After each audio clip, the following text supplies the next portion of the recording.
Fadden? Ah. Sorry, that's a little late. Well, Happy I I'm remember. not saying it all over again, I can tell you right I now. have to practice what I preach. So we got a response over the holiday from Marika Scott McFadden, who is the equivalent of Erin Drinkwater from the last go around. And it was just very short. Or we are in receipt of your email request. We look forward to continuing our discussions around this upcoming site. We understand your desire to meet and will happily schedule after the new year. So very short, we got it, all the electeds got it. And we will have a meeting with her, and then subsequently, I'm sure there'll be a public meeting, at the board. And I'll keep you updated on that. Let me see. Kira and I were involved in the selection of the new commanding officer of the 50th precinct. Over the holiday, we were able to participate in interviews, 2 finalists, listen to their answers. They were asked many questions, community participation, youth, dealing with homeless. And we were very impressed with both of them, and we will be well served with either of the 2 officers that we met. So we should be finding out soon. We were asked our opinion, at the end of it, but again, it's up to the police plaza and, the upper ups. But we were happy to see that we're making progress on the hiring because we really do need a commanding officer. So I expect to hear some news about that, and I'll keep you posted. Okay, so moving on with the agenda, why don't we have the roll call? Okay. Typing. Okay. From the top, Sylvia Alexander, Here. Bob Bender, Here. Kelly Buford, Present. Lisa Dowd, Present. Margaret Della. Not yet. Nick Fazio, David Gelman, Present. Rosemary Ginty, Present. Julie Gomez is absent. Edward Green, Present. Rob Jaglowski, Scott Krompinger, Present. Chuck Merdler, Omar Murray, Present. Laura Spalter, President. Amelia Tepelis, Present.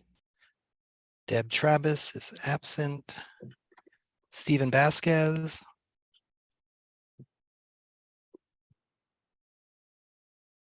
Sergio Villaverde, Marty Walpoff. Present. Okay, All right, thank you. sure. Let's have discussion approval of the executive committee minutes of December 7th. Is there a motion to approve? Any comments? Motion to approve. Yeah, second. Okay, anyone opposed to approving the minutes? Anyone abstaining?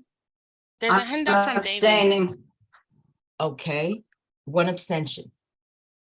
You got that? Okay, so minutes are approved. Thank you. I kind of gave my chair's report. Went out of order there, so Laura, you have a handout from David. I don't know if it's voting or from before. No, it was from before. Okay. I had trouble signing on, updating my Zoom, so I got on 3 minutes after. In your report, did you discuss the you and Kira's visit about the prospective office? And we're going to go into executive session when we're done okay, tonight. very good. Thank you. Yes, yeah. Okay. Seeing no other hands, we'll move on to the treasurer's report. Scott. Okay, thanks, Laura. Okay, on the screen is the updated January 2023 report. Starting off with table 1, it indicates values that are updated for personal services, reflecting salaries that have been paid over the last month, as well as other than personal services, reflecting expenditures in that category. And as you can see, we have 32,408 remaining. Moving on to table 1.1, that breaks down the OTPS in some more detail. I'd just like to note that currently the BP's office isn't putting our bills while we're in the process of hiring a community coordinator. So, relying on that external office takes some time. There might be some processing time, but nevertheless, the report reflects our cleaning bill and our Zoom bills have been paid. That's under OC 600 and 300 respectively.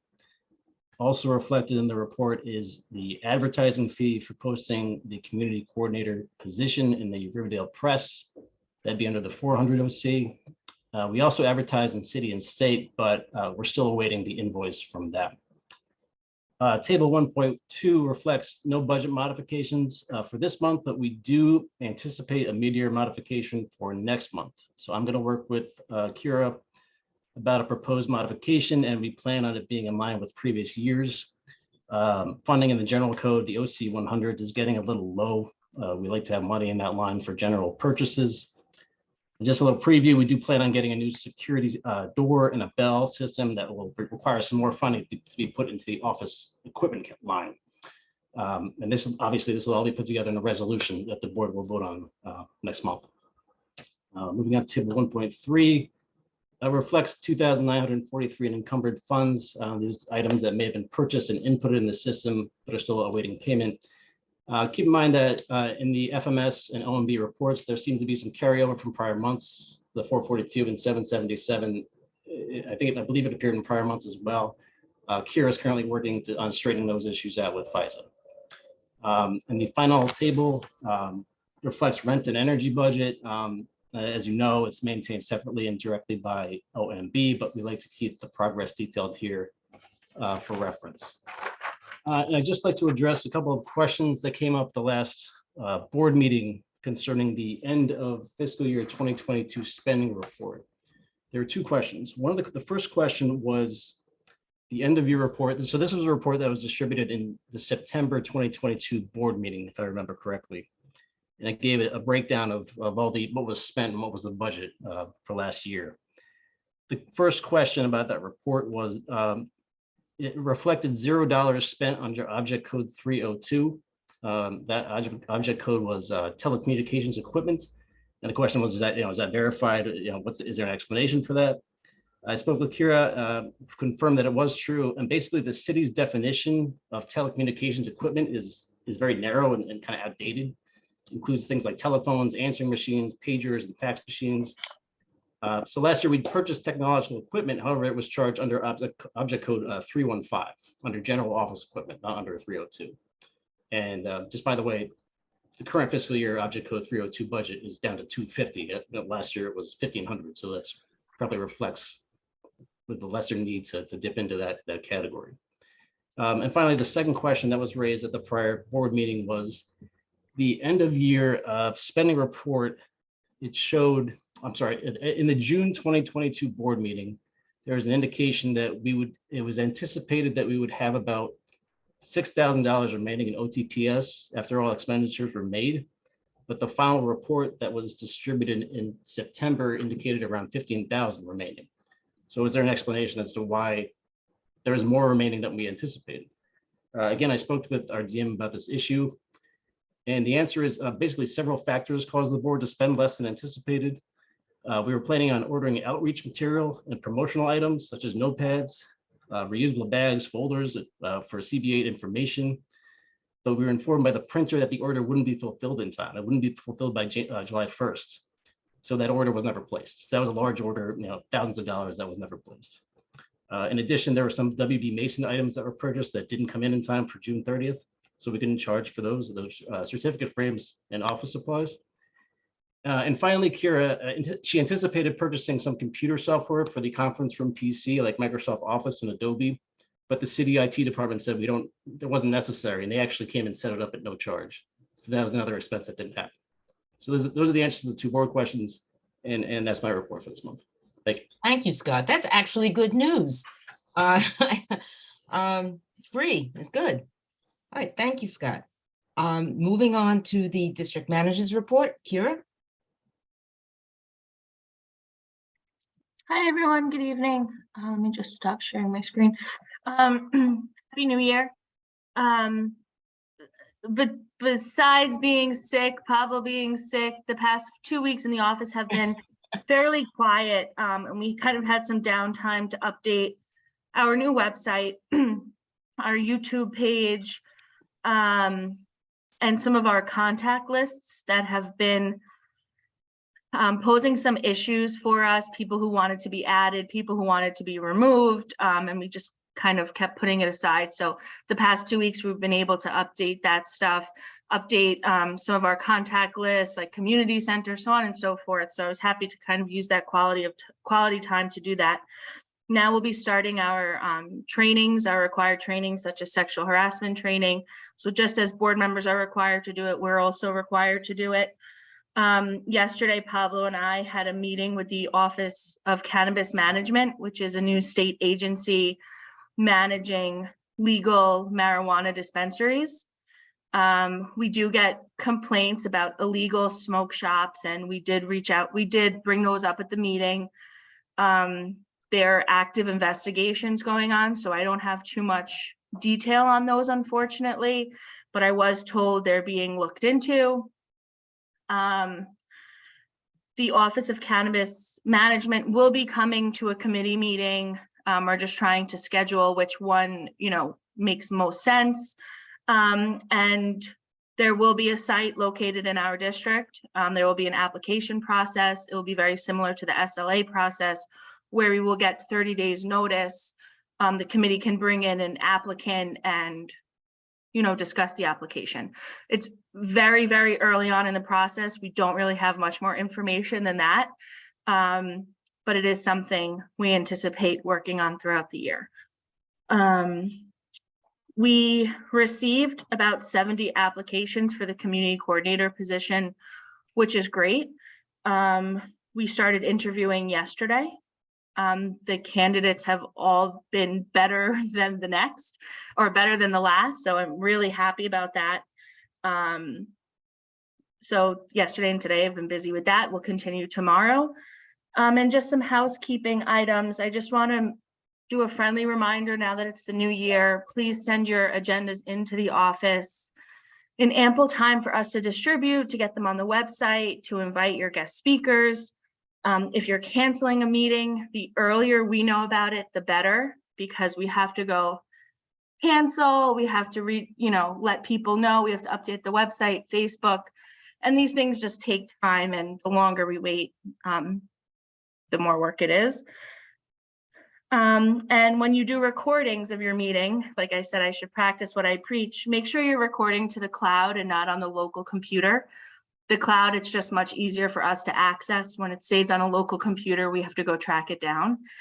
So these are just things. And if there's any issues, or you're having issues finding guest speakers, reach out to the office, and me and Pablo are happy to help coordinate a guest speaker for one of your meetings.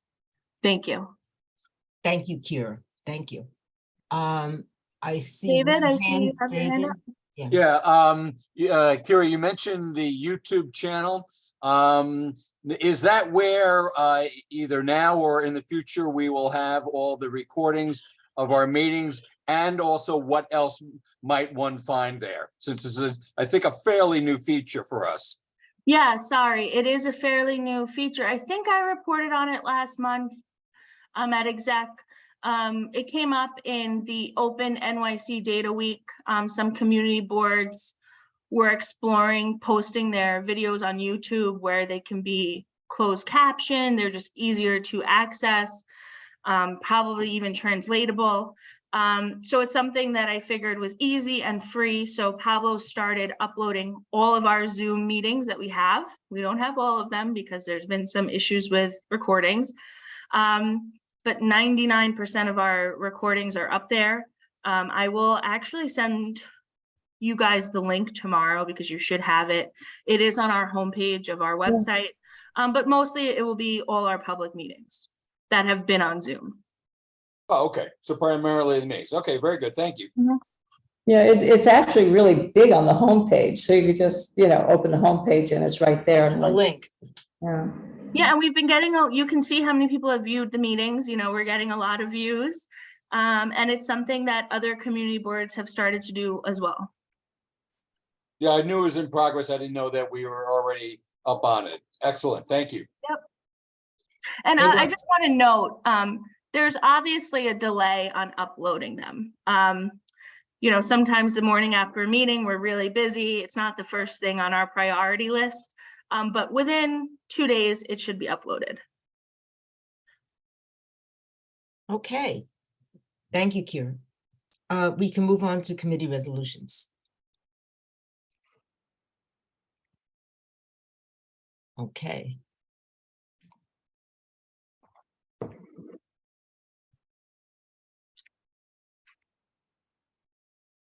Here we have the parks. Deb has had a conflict for tonight.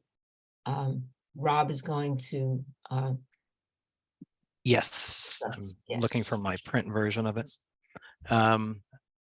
Okay, have so to move this up is a little bit, Kira. a resolution for that mini observatory that you might have read about in the Riverdale Press today, that they're relocating from Nassau Community College to an area right next to the Jerome Park Reservoir. And I guess I'll read the resolution, Sure. if you don't mind. Whereas the Amateur Astronomers Association presented their proposal for the first public observatory in New York City to be located in Harris Park along Golden Avenue, south of Jerome Park Reservoir, Gatehouse number 5. The Community Board 8 Parks and Recreation Committee, December 22nd, 2022. Whereas the Parks Department has granted initial approval for the observatory structure, which previously resided on the campus of Nassau Community College in Garden City, New York, and was transferred to the Amateur Astronomer Associations to be used as a public observatory as part of their citywide programming. Whereas the Department of Environmental Protection, DEP, who operates the Jerome Park Reservoir, has been consulted on the planned programming and approved the siting of the observatory.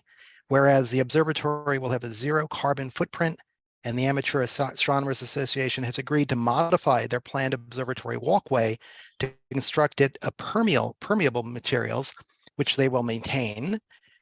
Whereas the Amateur Astronomers Association is a 95-year-old not-for-profit organization with 60 years of experience planning events in New York City parks, whereas the Amateur Astronomer Association has already formed programming partnerships with Bronx High School of Science and Lehman College, and will be reaching out to all schools around Jerome Park Reservoir to encourage their participation in programming at the observatory. Therefore, be it resolved that Community Board 8 supports the Amateur Astronomers Association's proposal for the observatory at Jerome Park Reservoir with a permeable walkway. And the committee vote was unanimous in favor. Bob Bender was absent, I guess, at that point for the vote. Nobody opposed. The only, the minor bit of controversy that kind of got added to the resolution was that thing about the permeable walkway. Because Karen Agenti and the Bronx Council on Environmental Quality objected to concrete being used. And so there was a friendly amendment that was adopted as part of the resolution to try to use permeable materials, but it's clear that the parks are in control of that decision ultimately. So the recommendation was adopted, but the Parks Department will be the ones to say yes or no to that, I guess. Okay, thank you, Rob. Are there any questions or hands? Let me see. Yeah, we have David and Rosemary. Okay, David? Yes, if you can roll it back up to the start. I think it's great. Absolutely for it. Just want a little bit of clarity.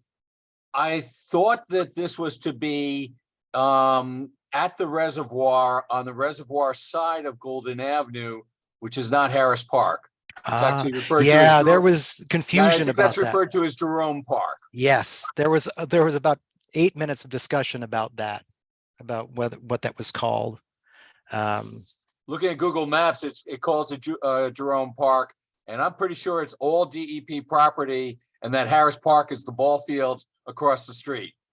Yeah, that was the nature of the discussion. All right, well, yeah. whomever can clarify that, I don't know if that's you, Kira, or Deb, but we should just get some clarity in it so it's nice and clean with DEP. But I think it's terrific. I made a note. Rosemary. Hi, Rob. That's David's question was mine too. If it's Harris Park, it's Community Board 7. So that clarification This is key. has jurisdictional implications also, that's all. So it probably should be clarified. Number 2, and it's definitely parkland though, whether it's Yes. whichever site, it's definitely park. So therefore, what gets constructed will go to the Public Design Commission. Was there any discussion about that? Including the Yeah, pathway I that don't goes up to it, the Public Design Commission would be looking at that. So if it's Okay. parkland, was there any discussion on that? I don't think there They are was. go- Bob Bender um, can correct me. I believe they are going to the Yeah. BDC. Okay, good. And then just the third question is, I see from, like there's student participation Mhm. in this, right? Hooking up. Is there any public access, any public programming or public participation in? Yeah, the this idea was that it would facility? be available for anyone to use. And so it seems like the organized participation is reaching out to those high schools and trying to get student groups in, and but that it would be available to everybody during the daytime. And then there was concern about it being locked at night, but the idea is that it's open and available during the day. Thank you. They have events too. For the Run whole, by the yes, yeah. big Astronomers events, Association. weekend event. They will have some. They had one on Science Friday. Before this thing even happened, they had a big public event there to kind of promote it. Laura, Bob, I we see- have Bob's hand, but I just want to add, this will be going to the Public Design Commission because that's why they were required to come present to Yes, the committee. yes. Yes. Okay. Bob, Yeah, the question of Harris. who owns the property is actually a complicated question. That, as I understand it, the area where the observatory would go is Parks Department property. You may recall that a few years ago, the Parks Department provided exercise equipment near Harris Park, near the reservoir, on the reservoir side of Golden Avenue. There's a map that exists that I've seen. I don't have access to it right now, but Fort Independence Park, for example, runs right up very close to the fence around the reservoir, and it's Parks Department property. So I'm quite sure that the area that's in question here, which the Parks Department calls Harris Park Annex, which I think confuses rather than clarifies the situation, is definitely within Community Board 8. It's adjacent to the reservoir, and it is Parks Department property. So I just wanted to clarify that question. thank you, Bob. Yes, and everybody in the Parks Department was there, at the Parks meeting.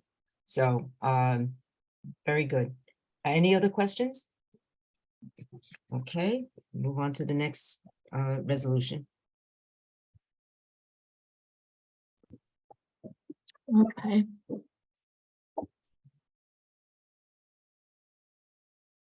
This is the environment and sanitation.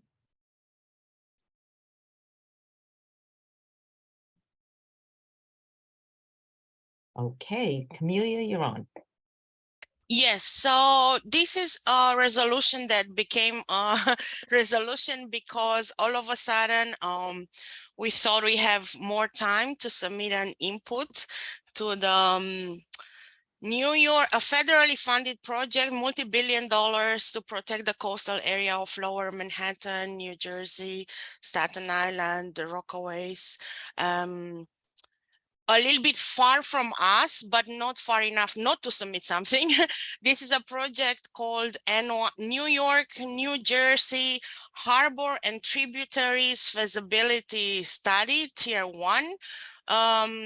they have the Army Corps run by the Army Corps of Engineers. It will be a multi-year project. Right now, it's just in the stage of study. It has not been funded by the Congress, but they are exploring various options, and they settled on an option called 3B. If Kira would just allow me to share screen on my end, I could just show you a picture because that would kind of explain the story. You're co-host, but I have to stop. Yes, Oh, no no. problem. Oh, cool. Can you see this picture? Mhm. Not yet. No. You cannot? Now, Okay, Right. great. So just to show you very briefly, I will get out of this in a second. So you see the map of our area. Those blue sections is what they are proposing to build in a variety of measures. We are all the way up here. So the northwest that they go is a little bit here on the Harlem River. So we are up here. Having said that, I'm stopping share now. Kira, given the history of chronic flooding and the impact of storms on our district, on our community board district, we all wanted to submit an input, and we thought that the deadline originally was January 6th. Therefore, a water working group was reconvened. They worked very hard on a submission. I worked further to edit it, and we presented and labored over it for over an hour live on Zoom last night. Laura was there and saw how thorough sort of we worked, because they extended the deadline all of a sudden, meaning they moved from January 6 to March 7. But we also realized as a committee that we would not have additional time to come to full board for a resolution due to the date scheduling of the February, respectively March meetings. So in order to put, we could have submitted this as simple correspondence, but in order to put sort of the full weight of the board behind it, and also to put the matter of the potential impact in terms of flooding on our community board, we wanted to form to draft a resolution and bring it to full board. Essentially, what we are saying in a 7-page appendix to this 1-page resolution that contains pictures and descriptions of our ideas, what we are saying is that anything they do kind of on the southern tip of Manhattan, all those barriers and measures that they put in place from their point of view to protect the harbor area may have a negative impact upstream by creating additional pressure and exacerbating sort of the capacity limitation that we are already experiencing in terms of drainage of the combined sewer overflow water volume. So this is the general idea. Kira, I don't know how should I do. Hold on. Maybe I can read it from my own screen. It's very simple. It was unanimously approved last night because we finalized both the resolution text and the text of the attachment, both of them being circulated in advance to the community. It says, whereas the CB8 ENS committee reviewed the U.S. Army Corps of Engineers, this New York, New Jersey HADS project available at that link and its impacts on the Bronx CBA district, whereas the ENS committee water working group submitted a report on the feasibility study to the ENS committee on January 3rd for consideration by the committee, whereas the main concerns of CBA ENS committee relate to the possibility of the proposed changes in the Manhattan Harbor area to direct more water north, impacting Bronx CBA district, potentially increasing pressure against the outbound water from combined sewer overflow outfalls and simultaneously exacerbating existing storm surge flooding patterns and conditions. Whereas the main recommendation from the Bronx CBA ENS is for U.S. Army Corps to study the impact of the additional water volume on the bank of the Harlem River and to mitigate against storm Northwest Bronx. did we lose you, Camelia? All of a sudden? Camelia, maybe you, She's maybe frozen. she froze? Froze. Let's give it a minute. Camelia? Frozen up. Hello? Oh, now you're back. Oh my You- God, I could hear you perfectly all along. Anyways, I was just reading the page. Basically, the be it resolved is the fact that CB8 as a community board approves our submission of that attachment. This allows us again to circulate it to electeds to make them aware that this forthcoming project that will be years in the making may have an impact on us, and especially our representatives in Congress. If there's funding to be allocated and if there's something to monitor as far as impact on our area, they will be sort of alerted in time to this. So this is the resolution basically supporting our work to be submitted via email to the Army Corps of Engineers. I can't say enough about how hard the ENS committee worked on developing this, and really, you're to be commended. Are there any questions? Let me check here. David. Yes, Camelia, not to drag you through all the details, but it looks like the diagram, those dark blue lines, are they like berms and fortification of the edges so that storm waters won't crash over them? Yes, yes, excellent question. Yes, David. So right now it's a combination of everything.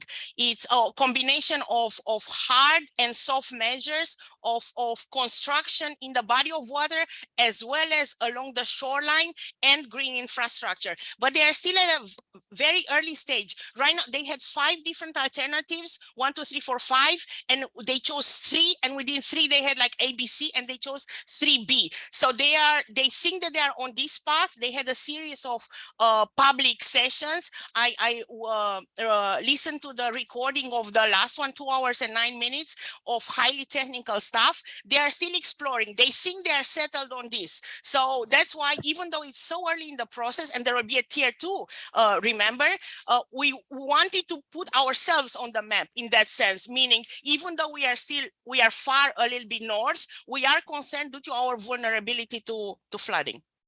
And okay, good. Thank you. And just when you say the water is going to be pushed north, is that because it can't crash down south? Correct. So the water continues further and further north and finally finds an opening. Correct. So we Okay. cannot say straight that, right? We cannot say, because it wouldn't be true. And even in their presentation that I listened to, they are aware that they may push water up north, but they also say that they will put in place mechanisms to mitigate that. But of course, we don't know if they will mitigate enough, right? And they don't know either. But the point that we were trying to make again is that we have a vulnerability, and they should, even though we seem to be a little bit far, they should keep us into consideration, because we have 2 rivers intersecting and going up north, and a lot of flooding experiences. I mean, negative experience, obviously. So this is why we are submitting. Okay, Rosemary and then Lisa. Rosemary?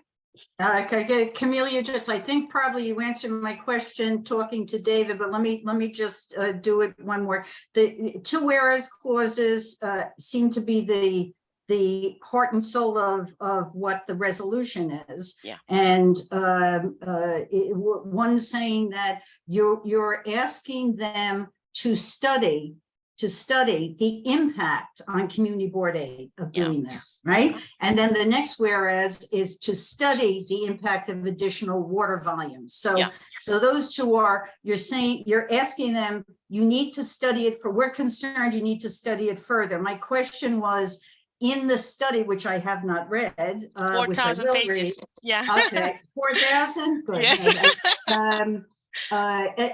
So my question was, did they not address those things in the feasibility study? No, they do. Okay. They do address. Meaning they are aware, because it's called, remember, harbor and tributaries, right? We have 2 tributaries, Harlem, Hudson.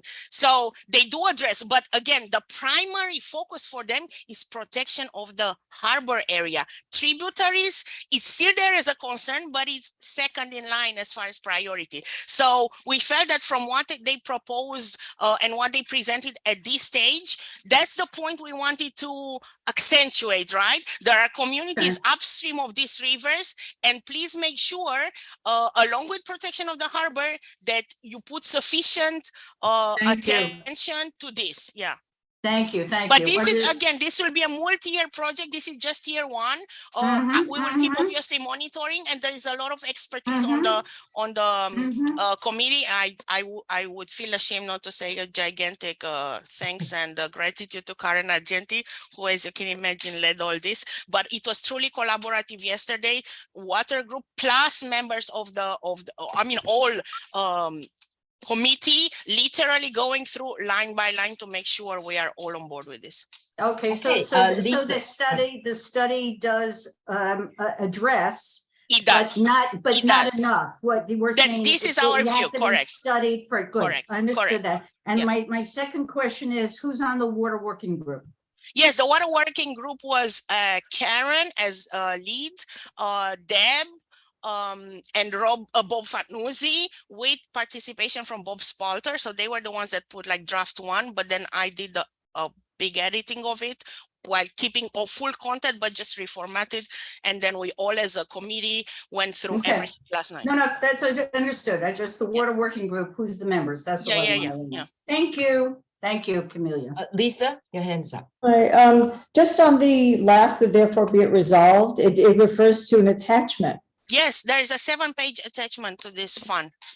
Okay, so we'll get that, or it was just. Yeah, it's already included, and it was already, so it's even on the website, because we discussed this Okay. on, yeah, and it will be circulated. If Kira would scroll, you will see a bunch of pictures and text and a cover letter, and it's 7 pages, and all of it was Oh, okay. already circulated since December, actually, to the entire community. Oops, okay, great, thank you. You know what this is? For every action there's a reaction. The Army Corps of Engineers was so gung-ho with studying the problems of the flooding in Lower Manhattan, which flooded terribly during Sandy, that the walls that they're building and whatever they're doing down there, the concern is, will you be pushing water up our way? Basically, you know, it's they need to be apprised, and this is what you guys did, of how we flooded during Sandy and what our situation, and in those pages that follow, it gives a very detailed explanation of our problems in Community Board 8, which we do not want exacerbated by what they're doing to save Lower Manhattan. So this was an excellent work. Okay, thank you, Camelia. Thank We're you. going to go on to the public safety resolutions. Okay. Happy New Year, everybody. So we had 3 resolutions, 2 renewal applications and 1 new applications, all for full liquor licenses. Excuse me. The first renewal was for Yucca Latin Bistro, located at 5684 Riverdale Avenue. And the 50th said they were unaware of any prior disturbances or complaints about the location, and our committee approved it unanimously. The second renewal, also for full liquor license, was for TCR Tennis Club of Riverdale, Inc., which is located at 2600 Netherland. And the 50th also no issues with them, and the Public Safety Committee approved it unanimously. And last was the new application for liquor license for Azili Luxury Hall Corp., which is located at 5540 Broadway, and they are a catering business. And they signed a 2 a.m. agreement, which the board received, and the Public Safety Committee approved it unanimously. And that's all we got. Okay, thank you, Ed. Under committee member issues for discussion. Oh, can I just ask one question of, Sure. okay, Ed, the tennis club issue, no, that's not a bar that you walk into and can order a drink. This is for catering. Is that they need a liquor license, kind of like Mount St. Vincent needs it, or Manhattan College? Because they have parties? Well, there's the two different things. The TCR Tennis Club is in the Century. That's been there forever. The new one is a catering business, and their hours are just going to be based on, you know, they're not going to be open full time. So, and No, I was actually talking about the tennis one, the tennis club. Is that they actually, you go in there and play a game of tennis, you can have your glass of wine? Is that what it is? That's basically, yeah. Okay, thank you. It seemed strange, but thank you, Ed. It's been there for a long time. They come, you know, they renewed with Okay. us several times now. Thank you. Welcome. Okay, are there any committee member issues for discussion? David?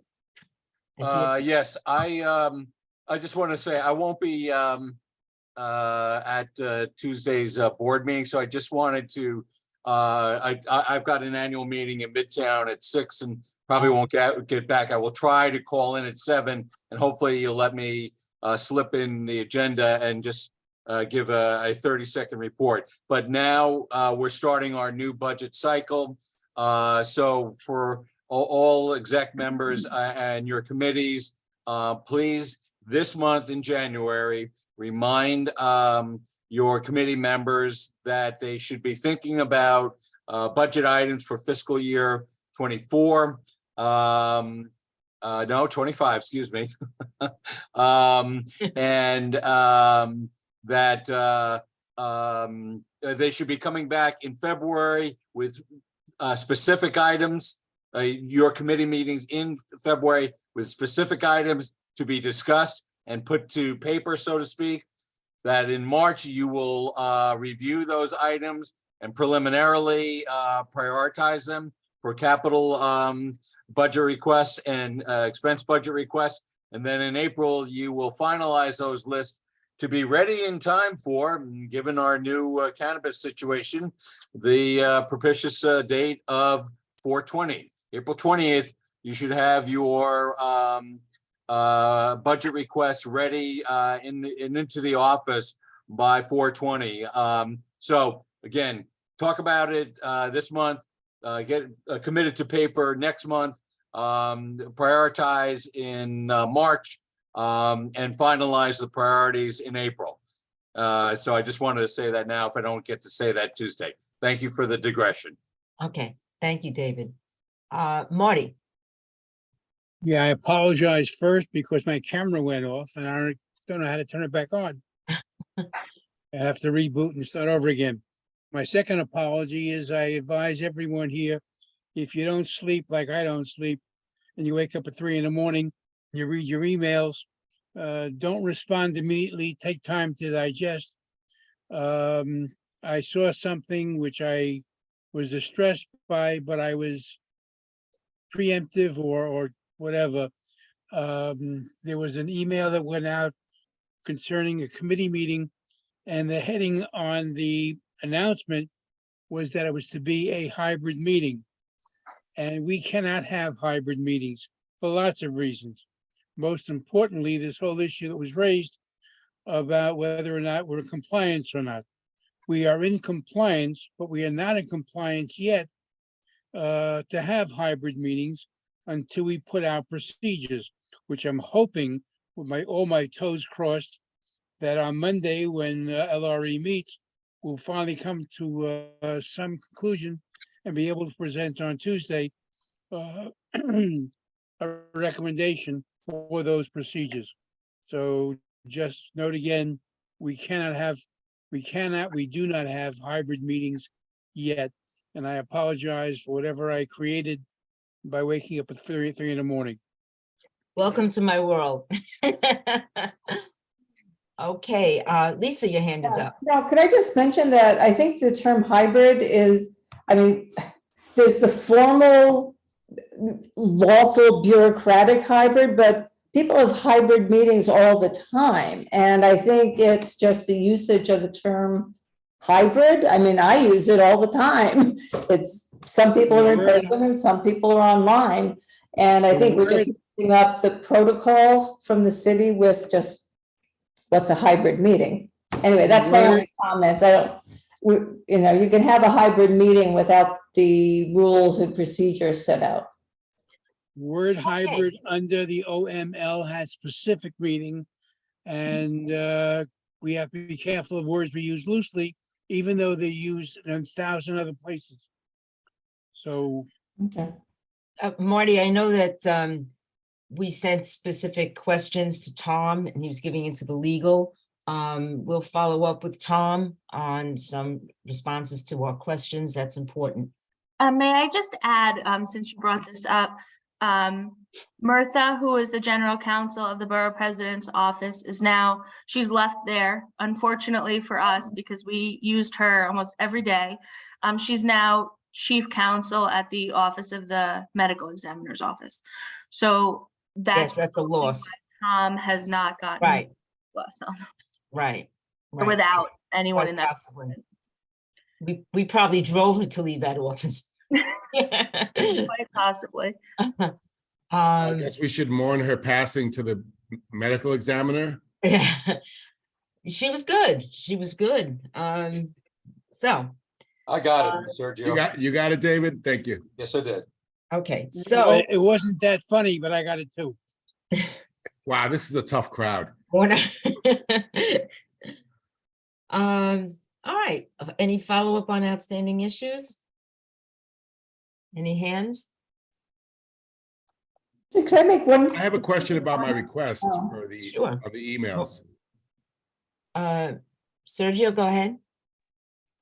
I had written a request a couple of months ago on the email address issue. Have we heard back? Oh, I know, Kira has been following up on that. Kira? Yeah, no, we don't have an answer. I did speak with them in December. They asked me to resend the request, which I did, but I haven't heard back. And Sergio, I will double check with them again this week.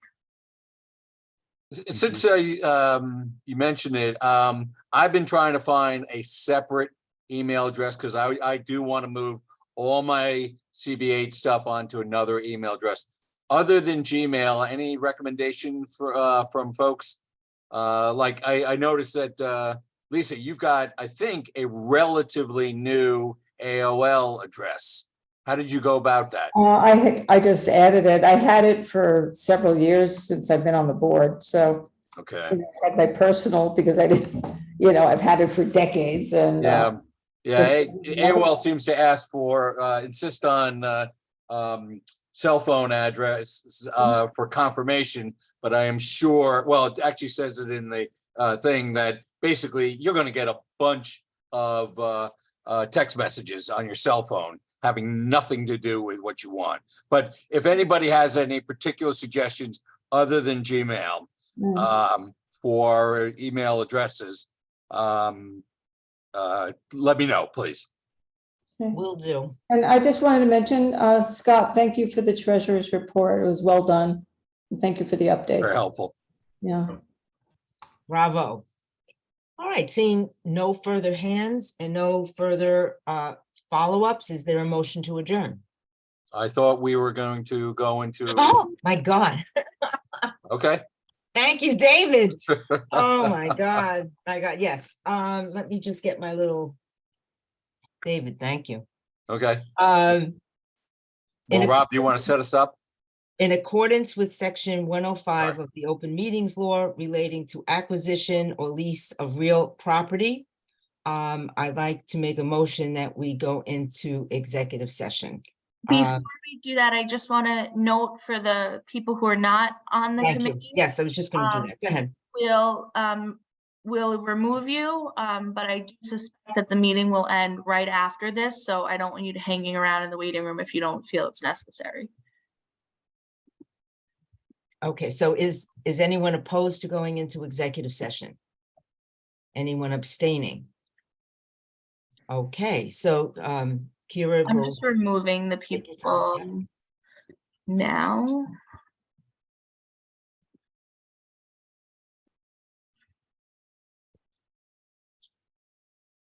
I think that's everybody.